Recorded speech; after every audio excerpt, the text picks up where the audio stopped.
नमस्कार, success point में आपका स्वागत है। कक्षा 10 विज्ञान पाठ 3 धातु अधातु एनसीईआरटी द्वारा जारी कार्यपत्रक के सभी प्रश्नों को देखेंगे। धातु की कोई 4 विशेषताएं लिखिए। तो धातु चमकदार होती है, धातुएं में तन्यता का गुण पाया जाता है, धातुओं में आघात वर्धनीयता का गुण पाया जाता है, धातुओं का घनत्व अधिक होता है, धातुओं का गलनांक ज़्यादा होता है। तो ये सारी बातें लिख सकते हैं।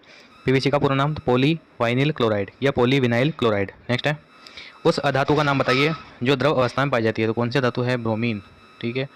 और धातु की पूछेगा तो क्या आएगा? पारा। मरकरी का अन्य धातुओं से अलग गुण क्या है? तो सभी धातुएं सामान्य तापमान पर, कमरे के तापमान पर ठोस अवस्था में पाई जाती है, जबकि मरकरी द्रव अवस्था में पाया जाता है, ये अलग है। सोडियम को केरोसिन के तेल में डुबाकर क्यों रखा जाता है? क्योंकि सोडियम अत्यंत क्रियाशील धातु है, यह खुले में आग पकड़ लेती है, इसलिए वायु से संपर्क तोड़ने के लिए इसको केरोसिन के तेल में डुबाकर रखा जाता है। नेक्स्ट है, एक बार एजिया के संगठन का अनुपात लिखिए। तो एक बार एजिया जो है ये हाइड्रोक्लोरिक अम्ल के 3 भाग और नाइट्रिक अम्ल का यानी कि HNO3 का कितना भाग? 1 भाग। इनको मिलाते हैं तो क्या बनता है? एक बार एजिया। नेक्स्ट है, गहनों की सफाई करने के बहाने व्यक्ति कौन सा मिश्रण लेकर ठगी करता है? तो वही अभी जो बताया, एक बार एजिया। ठीक है, ये प्रबल संक्षारक है, ये सोने को गला सकता है। धातु किसे कहते हैं? तो एक मानक डेफिनेशन बतानी पड़ेगी अपने को। अपन कहेंगे भाई चमकदार जो वस्तु चमकदार धातु कहेंगे तो गलत है। यानी कि जो ऐसे तत्व जो इलेक्ट्रॉन का क्या करते हैं? त्याग करके क्या बनाते हैं? धनायन बनाते हैं, तो वो क्या कहलाती है? धातु है। जैसे सोडियम है, मान लो सोडियम का इलेक्ट्रॉनिक विन्यास क्या है? 2 8 1। तो एक का क्या करेगा? त्याग करेगा। तो जो इलेक्ट्रॉन त्याग कर धनायन बनाते हैं वो क्या कहलाती है? धातु है। और अधातु की परिभाषा क्या बनेगी? जो इलेक्ट्रॉन ग्रहण करके क्या बनाती है? ऋणायन, तो वह धातु कहलाती है। समस्थानिक किसे कहते हैं? कक्षा 9 का प्रश्न है। ऐसे तत्व जिनका परमाणु क्रमांक तो क्या होता है? 1 और द्रव्यमान संख्या क्या होती है? अलग अलग, वे कहलाते हैं समस्थानिक। नेक्स्ट है, उत्कृष्ट गैसों की क्रियाशीलता अत्यंत कम क्यों होती है? अब उत्कृष्ट गैस किसे कहते हैं? जिनका इलेक्ट्रॉनिक विन्यास जो होता है ना, वो उसका अष्टक पूरा होता है पहले से ही, ऐसी गैसों को उत्कृष्ट गैस कहते हैं।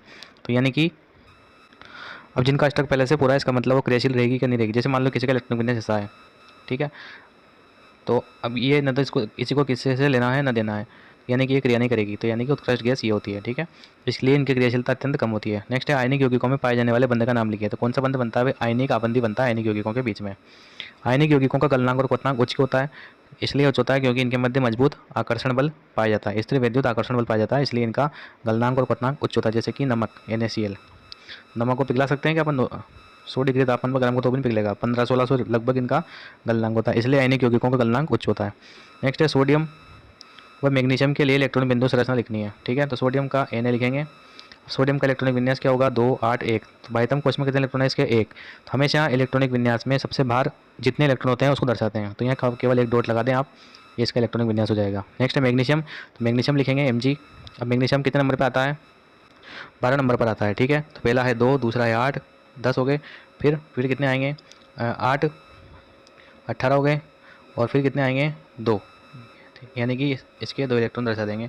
ये मैग्नीशियम का इलेक्ट्रॉनिक विन्यास हो गया। नेक्स्ट है, अंतर बताइए खनिज और अयस्क में अंतर बताना अपने को। तो खनिज किसे कहते हैं? परिभाषा बता देते हैं।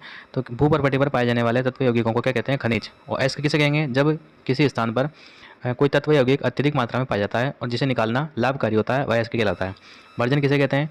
तो सल्फाइड अयस्क को। किसको? सल्फाइड अयस्क को अधिक वायु की उपस्थिति में अधिक ताप पर गर्म करके उसके ऑक्साइडों में परिवर्तित किया जाता है, उसको बोलते हैं भर्जन।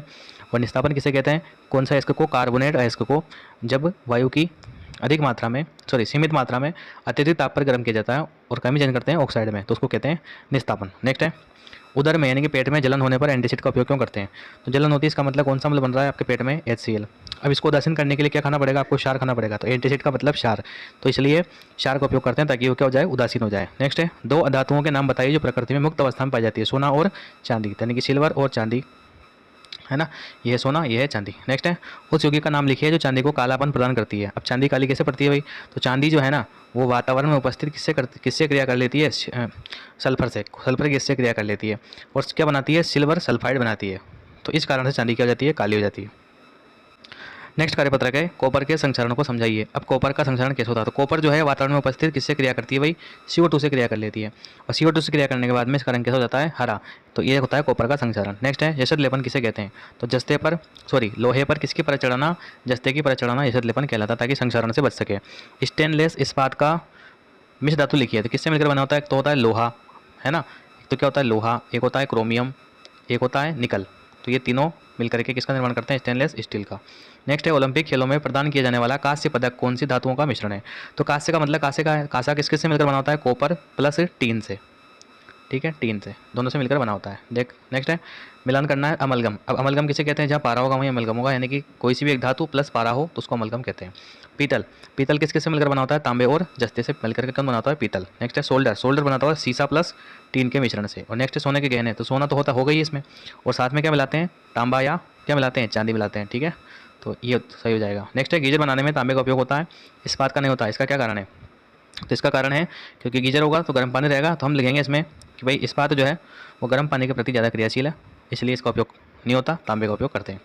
नेक्स्ट है पीतल एवं तांबे के बर्तनों में खट्टे पदार्थ क्यों नहीं रखने चाहिए, तो ये जो है धातु से क्रिया करके, जो खट्टे में क्या होगा, अम्ल, तो अम्ल धातु से क्रिया करके क्या बनाता है, खाद्य विषाक्तन जहरीले पदार्थ बनाता है, और उसको पीने से फिर हमें नुकसान हो जाएगा, इसलिए नहीं रखने चाहिए। ठीक है, तो इस प्रकार से 3 कार्यपत्रक आपको इसमें दिए हुए थे धातु अधातु से संबंधित, जो कि हमने डिस्कस किए। आशा करता हूँ वीडियो आपको पसंद आया होगा।